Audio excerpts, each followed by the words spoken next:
Antes de mais, quero agradecer o convite que me foi feito pela Sociedade Portuguesa de Cirurgia Cardiotorácica Vascular e pelo Núcleo de Perfusão Cardiovascular, o convite que me foi feito para estar aqui presente. Vou falar-vos de proteção miocárdica, soluções de longa duração e a mudança de paradigma. E como é impossível falar de cardioplegia sem falar de marcas, acho importante declarar que não tenho conflitos de interesse. É impossível falar de cardioplegia sem falarmos de cirurgia cardíaca. Só começámos a ter sucesso na cirurgia cardíaca com a introdução da máquina coração-pulmão. Antes disso, utilizava-se hipotermia sistémica, hipotermia tópica, mas a cirurgia cardíaca era altamente mortífera. Mais tarde, começou a dar-se importância à manutenção da atividade do miocárdio e começaram a ser dadas infusões de sangue nas artérias coronárias durante a clampagem. Recorreu-se também à clampagem intermitente e na década de 70 deu-se a versão primitiva da cardioplegia. Importava na altura manter o coração vivo e permitir ao cirurgião operar sem ter sangue no campo operatório. Essa é exatamente a função essencial da cardioplegia. Pretendia-se que fosse de indução rápida, que permitisse manter o coração vivo e que permitisse uma reversibilidade da sua função nas melhores condições possíveis. Cardioplegia é uma palavra constituída por duas palavras por si só.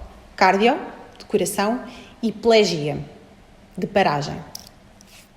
Os tipos de cardioplegia são a cristalloide e a mistura de sangue. Quando falamos de cristalloide, estamos perante uma cardioplegia ou intracelular, que é o caso da HTK, conhecida como custodiol, que permite tempos de clampagem de 180 minutos. É chamada cardioplegia de longa duração.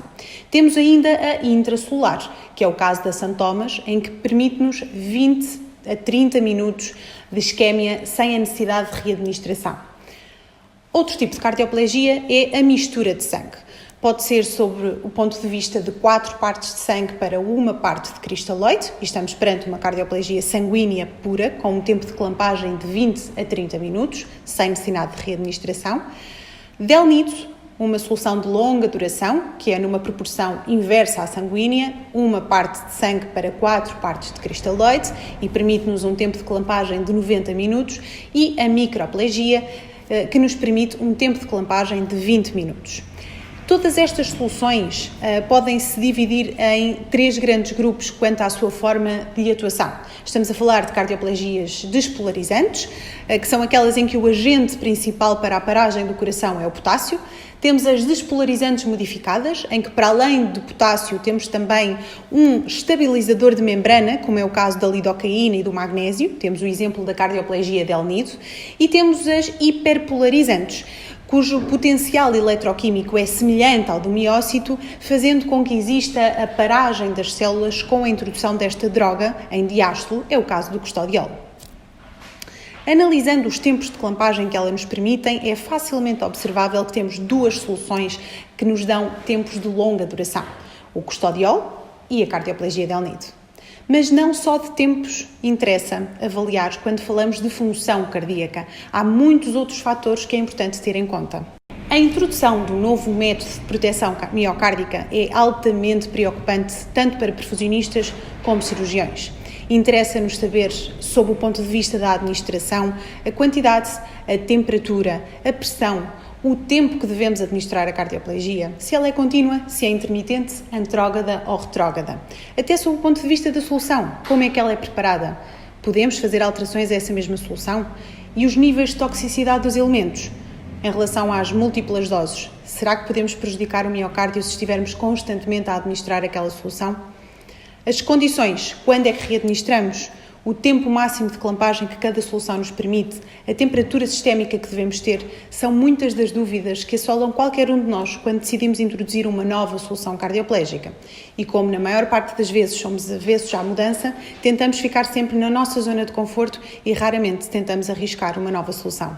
Essas são as minhas dúvidas e as vossas dúvidas. Trago-vos um estudo que é constituído por 30 perguntas feitas a 125 perfusionistas de 39 centros que utilizam de forma rotineira a cardioplegia Delnido. Obviamente que não apresento resposta a todas essas perguntas, trouxe apenas algumas que considero importantes e que mostram aqui alguma controvérsia. A primeira questão é relativamente ao momento da administração da segunda dose. Quando é que damos? 60, 90, entre 90 a 120. Portanto, como vemos por este gráfico, há muitas discrepâncias quanto ao timing da administração da cardioplegia. Relativamente à quantidade de cardioplegia a administrar, também existe alguma controvérsia. Como vemos pelo gráfico, alguns dos perfusionistas consideram que 10 ml por quilo é suficiente, mas há quem diga que é necessário 15, 20, 30 e há ainda outros perfusionistas que consideram que esta quantidade varia por múltiplos fatores. E, portanto, isto também está relacionado com a solução que se utilizava antes. Quem utilizava antes custodiol é normal que esteja habituado a dar uma grande quantidade de solução cardioplégica para proteger um mesmo coração. Quem vem de outras soluções com quantidades de fármaco mais baixas aceita que seja dada uma quantidade menor. Quando falamos do tempo máximo de clampagem da cardioplegia del nido, também existe alguma heterogeneidade de respostas. Vemos que na maior parte dos casos estamos a falar de tempos de 60 a 150 minutos, no entanto houve casos até 340 minutos. Quando comecei a utilizar a cardioplegia del nido, guiei-me pelo um artigo da Cleveland Clinic que nos apresenta tanto a constituição como as regras da administração da cardioplegia. Não vamos perder muito tempo a perceber e a esmiuçar esta questão, porque obviamente que está disponível e qualquer um de vocês em qualquer momento poderá consultar para se guiar. No entanto, antes de iniciar, é importante ler estudos e perceber o que é que se faz nos hospitais que a utilizam de forma rotineira. Falei da cardioplegia del nido, no entanto o custodiol é bem mais antigo do que a cardioplegia del nido e permite-nos um tempo de clampagem superior. É a solução de longa duração que nos permite maior tempo de clampagem. E como associada a isso é também a mais antiga, acaba por transmitir maior segurança aos cirurgiões para utilizarem procedimentos com tempos de clampagem muito longos. Também é importante falar de custos. Obviamente que não é a parte mais importante, mas acaba por ser um tópico sensível. Sabemos que quando utilizamos uma cardioplegia de longa duração, o investimento inicial pode ser superior, mas com a passagem do tempo nós vamos compensando esse investimento, pelo menos em alguns casos. O custodiol é uma solução cara, só a indução custa-nos à volta de 410 euros, enquanto que a del nido também é longa duração e o seu investimento inicial é 116 euros. A solução é muito barata, custa 6 euros e, portanto, readministrações que sejam necessárias não acrescem muito este valor. Trouxe esta tabela que não tem dados completamente oficiais, fui perguntando aos colegas que utilizam as soluções cardioplégicas. No entanto, a ideia aqui é mostrar que efetivamente nas soluções de longa duração o investimento inicial é feito, poderá ser mais elevado, mas acaba por compensar. Foram recentemente publicadas as guidelines. No fundo, este documento orientador faz uma breve fundamentação e definição da cardioplegia, mas não se compromete com grandes linhas orientadoras. A cardioplegia é possivelmente a questão que apresenta uma maior controvérsia e uma maior disparidade de formas de atuação, e o que é certo é que este documento acabou por não vir uniformizar muito esta temática. Define as funções da cardioplegia, como todos nós sabemos, e fala aqui da questão de haver uma superioridade da cardioplegia sanguínea para a cristaloide quando falamos da necessidade de multidose, nomeadamente em doentes com anemia, baixa superfície corporal, com doença renal crónica e em cirurgias longas, uma vez que hemodiluímos muito menos nestes casos. Faz também uma referência ao single shot. Refere que não existe, ao nível da revisão da literatura efetuada, uma inferioridade destas soluções de longa duração comparativamente com a cardioplegia clássica.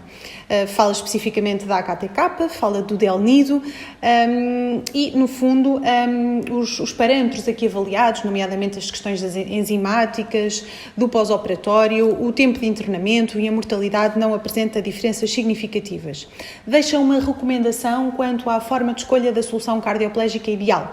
Esta deve ser feita com base na patologia e com base no doente e na cirurgia realizada e não uma cardioplegia standard para todos os doentes, como é feito em alguns serviços.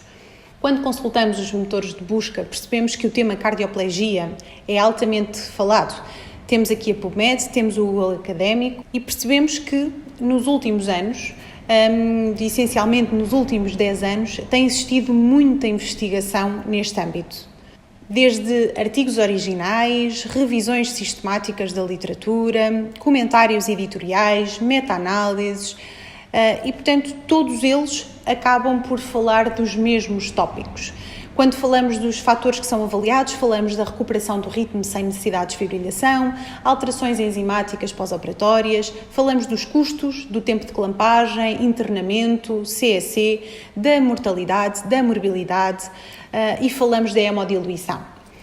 Em muitos destes estudos, aquilo que é provado é que a mortalidade não está associada à cardioplegia, está associada ao doente que nós temos à frente, está associada à técnica cirúrgica e está associada à função ventricular esquerda pré-cirúrgica.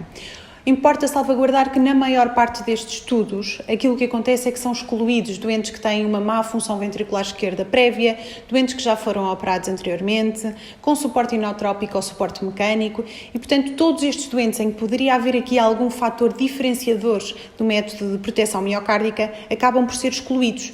E então não podemos tirar uma conclusão muito vasta da diferença entre cada cardioplegia.